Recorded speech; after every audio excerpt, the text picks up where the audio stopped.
工业革命完之后，其实整个地球环境遭受一些冲击，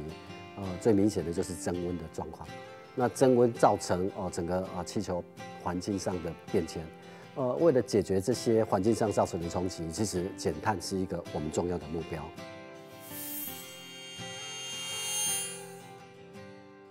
我们找自然碳汇，就大自然里面本来就有一些植物，它的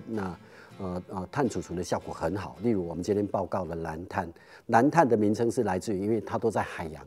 我们就用蓝色的海洋植物去统称它。那我们比较周边环境比较认识的，大概就是红树林。水笔仔啦，或者是我们的藻类，像我们去台中的高美湿地，还有云林馆草，这个都是我们的，只要是海洋或是海洋沿藻地形这样的植物，我们统称它是蓝碳的植物。我怎么样去计量？这个树林有多大的区域，然后它的蓝碳的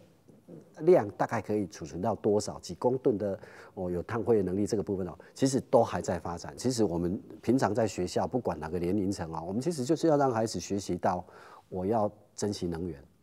珍惜这个资源。这种生态圈里面，它除了蓝碳植物以外，它还有其他的物种在，我们也要关心它们的生存权利。其实红树林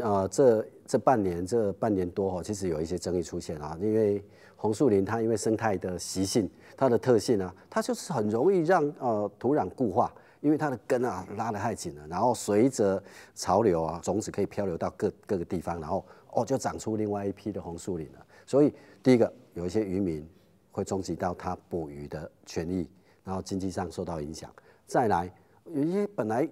鸟类有很多种的。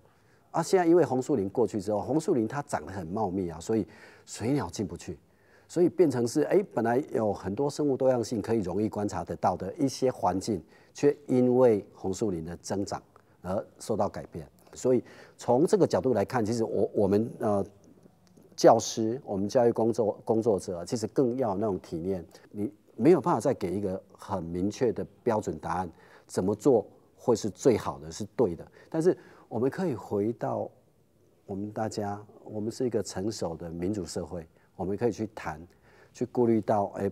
也许生态的一些权利，去顾虑到居民的权利，我们坐下来一起来协商，找出一个最佳的解决的一个问题的策略愿意来达到共识共好，然后产生一个比较好的一个